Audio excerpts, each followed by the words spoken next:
J'ai un souvenir très précis de la première fois où j'ai joué aux échecs. Mon grand-père avait amené une vieille boîte en bois qui avait dû servir un nombre de fois que mes petits doigts d'enfant de tout juste 7 ans ne pouvaient pas compter. Les blancs ou les noirs ? M'avait-il dit, pensant que j'avais déjà tout compris aux règles du jeu. Les blancs, Pépé. Les blancs. Comme ça, c'est sûr, j'aurais un avantage pour gagner. En quelques coups seulement, la petite Nausicaa que j'étais et qui ne connaissait rien à la définition du mot stratégie était anéantie parce que les joueurs et joueuses aguerris connaissent comme le fameux coup du berger. Je crois que les échecs sont pour moi une langue d'un grand-père qui m'enseigna quelque chose que jamais l'école ne m'aurait appris. Parler anglais, espagnol ou russe, c'est plus ou moins facile avec des cours, mais apprendre la langue d'un héritage vieux de plusieurs millénaires, transmis par des rencontres qui viennent des 4 coins du monde, me semble être un trésor bien plus important que savoir la conjugaison du plus que parfait du verbe maugréer. J'avais maugréas ? Bon, si aujourd'hui je fais ce reportage sur les échecs, c'est très évidemment parce que je suis joueuse, mais c'est une façon aussi de rendre hommage à mon grand-père. Tout de suite, écoutons Robin, président du club d'échecs de l'Université du Havre, qui nous présente le club lors du festival Cursus qui a eu lieu le 14 septembre. Bonjour! Bonjour Nausicaa. Alors, je m'appelle Robin, je suis étudiant en L3 mathématiques à l'Université du Havre, donc c'est dans le département de la Seine-Maritime. Et je suis interviewé en tant que président du club des échecs. Alors, il a été créé il y a 2 années de cela. Donc au départ, j'étais avec un prénommé Étienne, donc qui était président du club de Montivilliers d'échecs. Donc il a commencé à ramener quelques jeux et je l'ai aidé à un peu organiser ça. On a commencé, on a ramené des jeux, on jouait entre étudiants un peu à droite à gauche dans la fac et on a organisé en fin d'année scolaire un tournoi qui a très bien marché et donc c'est suite à cela qu'on a décidé de créer vraiment l'association pour structurer et un peu mieux s'organiser. En fait, le club d'échecs, c'est seulement réservé aux étudiants ou c'est aussi ouvert aux non-étudiants ? Dans nos membres, on a principalement en grande majorité des étudiants. Après, il y a quelques personnes qui peuvent ne pas être étudiants, mais on n'exclut personne en fait. Il semble y avoir beaucoup de joueurs et de joueuses expérimentés dans le club, mais est-ce qu'il y en a aussi des totalement novices ? Est-ce que c'est difficile de recruter dans le club ? On a vraiment tout niveau. Tous ceux qui souhaitent apprendre ou même qui s'intéressent aux échecs sans vouloir jouer viennent ou peuvent venir tous les midis. Donc c'est en salle C01 à l'UFR des sciences techniques. Donc c'est sur le campus du Havre, dans le centre-ville, en face de la bibliothèque. Venez, même si vous êtes lycéen ou étudiant ailleurs, vous pouvez venir, on vous accueillera volontiers. Il est pas ouvert. Et c'est gratuit pour venir dans le club ? Tout est gratuit. Vous ne voulez pas instaurer de discrimination, vous pouvez jouer gratuitement. Est-ce que vous prévoyez de faire un tournoi cette année ? Alors cette année, bien sûr, comme tous les ans, donc on aimerait bien organiser le championnat de France universitaire académique donc avant la mi-janvier et notre traditionnel tournoi de fin d'année qu'on avait organisé avec les étudiants de l'ISEL l'an passé qui avait réuni, souvenir, je crois que plus de 60 étudiants. Et c'est une réussite. Donc on souhaite renouveler cette année également. C'est quoi les infos pratiques du club ? Quand est-ce qu'on peut venir ? Où est-ce que vous vous réunissez ? On se retrouve régulièrement entre nous lors de soirées qu'on appelle soirées échecs. Donc au départ c'était surtout au bar Le Décalé, qui est à proximité de l'université, également à la Prise en Passant. Un bar plutôt dédié aux échecs. C'est toujours des moments conviviaux. Ça nous permet de même parler d'autres choses que les études. On passe de très bons moments ensemble, quoi. Est-ce que c'est fun les échecs ? Les échecs c'est fun, malgré ce qu'on peut penser.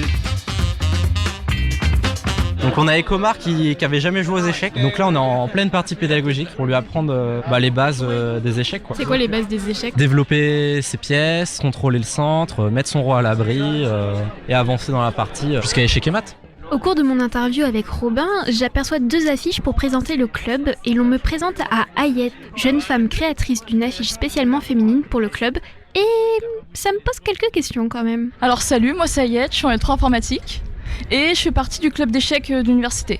Comment est-ce que tu as découvert les échecs dans ta vie ? Alors j'ai regardé un film quand j'avais 18 ans sur Bobby Fischer et j'ai adoré. Et je me suis dit pourquoi pas tester les échecs et depuis j'y joue et j'adore. Est-ce qu'il y a beaucoup de femmes au club d'échecs ? Pas vraiment beaucoup. Même si on essaie d'en attirer, mais les échecs c'est un milieu qui est très masculin, du coup il y a plein de filles qui veulent pas venir. À ton avis, pourquoi les filles veulent pas venir ? Par exemple, je sais que dans mon club d'échecs, qui est à Gonfreville-Lorcher, il y a plein de filles qui se sont déjà plaintes de quelques remarques sexistes de leurs camarades, donc je pense que ça peut facilement démotiver. Par exemple, début août 2023, il y a des joueuses et des entraîneuses d'échecs professionnelles qui ont dénoncé en fait du sexisme et des violences sexuelles au sein de la communauté française. Est-ce que toi, en tant que femme dans un club d'échecs, t'en souffres de ça, afin d'être de ressentir le poids d'être une femme en fait dans un club d'échecs? Alors moi, pas vraiment, parce que je suis pas très souvent au club d'échecs non plus. Et j'ai eu de la chance parce que toutes les personnes que j'ai connues au club d'échecs m'ont vraiment beaucoup encouragée. J'ai vu que tu avais créé une affiche féminine. Donc en fait, là aujourd'hui sur le stand du club d'échecs dans l'université, il y a 2 affiches, donc une purement masculine et une purement féminine en fait. Pourquoi? Justement, c'était pour attirer les filles, leur donner envie de venir jouer. Parce que j'ai pensé notamment à une étude qui a été faite, qui a montré que les femmes gagnaient plus souvent si on leur disait que c'était une femme en face, alors que c'était un homme. Et si c'était une femme contre qui elles jouaient, mais qu'on leur disait que c'était un homme, elles perdaient plus souvent. Donc je me suis dit que si elles voyaient qu'il y avait plus de filles qui venaient, peut-être que ça pourrait en attirer plus. Pour finir, qu'est-ce que tu aimerais dire aux femmes qui n'osent pas jouer aux échecs par peur? Peur de tout en fait, hein. Peur de se retrouver avec des hommes, peur de ne pas savoir jouer, peur d'être ridicule, etc. Alors premièrement, n'ayez pas peur, mais pour commencer, vous pouvez d'abord jouer en ligne. C'est anonymisé et puis ça permet de sauter le pas pour y jouer, pour éviter d'avoir une personne en face de soi et de stresser. Puis petit à petit, chercher des clubs, voir si l'ambiance est bonne, si on préfère ne pas avoir des hommes, regarder s'il y a des clubs féminins aussi. Et il y a également des tournois féminins qui sont organisés au Havre très souvent. Où est-ce qu'on peut trouver ce genre d'informations? Sur le site du club Orchy-la-Tour. Curieuse de savoir s'il existait d'autres lieux pour jouer aux échecs dans la ville du Havre, je me suis rendue à la Prise en Passant, rencontrer Christophe Payette, créateur du resto-bar Échiquier 1, se situant près du volcan, au 109 rue Richelieu, au Havre. Je m'appelle Christophe, je suis gérant de la Prise en Passant, un salon d'échecs qui vient de se créer sur le Havre. J'ai ouvert le salon mi-avril.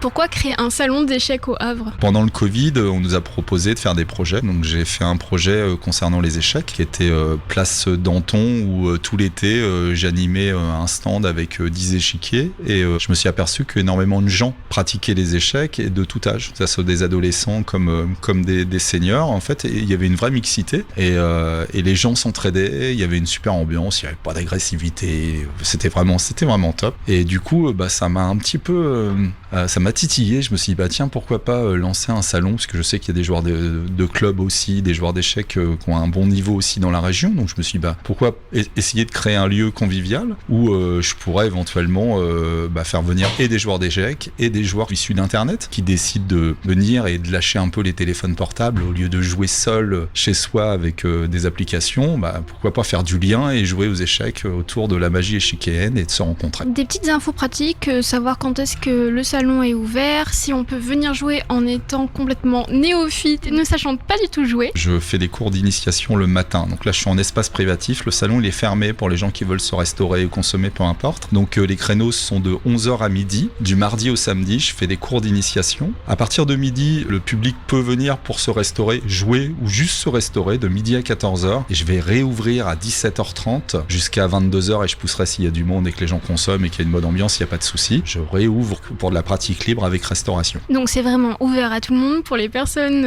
Si vous ne savez pas jouer, donc forcément ici il y a énormément de bienveillance, donc les gens qui ne savent pas jouer et qui veulent s'y mettre, on va leur donner quelques conseils et progressivement en l'espace de 5-10 heures de pratique, on connaît un petit peu le b.a.-ba et comment déplacer les pièces. On va pas devenir non plus champion du monde, mais on peut quand même prendre du plaisir autour d'un échiquier et quoi qu'il arrive, il y aura toujours des gens qui seront là pour vous aider. Je voulais savoir aussi s'il y avait des événements spéciaux ou des soirées. Je fais un tournoi chaque début, le premier samedi de chaque mois, il y a un tournoi d'échecs qui est organisé, donc avec des joueurs qui sont non classés, pas forcément des joueurs de club. Donc j'essaye de les protéger aussi, parce qu'il y a quand même des joueurs de club qui ont un certain niveau. Donc en fait l'idée c'est de découvrir ce que c'est qu'un tournoi, avec un petit peu de musique, les gens peuvent boire un peu, dans une bonne ambiance, et malgré tout rencontrer des adversaires à peu près de leur niveau, de façon justement à ce qu'ils ne soient pas dégoûtés non plus d'un écart trop important entre les joueurs. Donc dans un premier temps, les joueurs amateurs sont protégés et les meilleurs amateurs, après,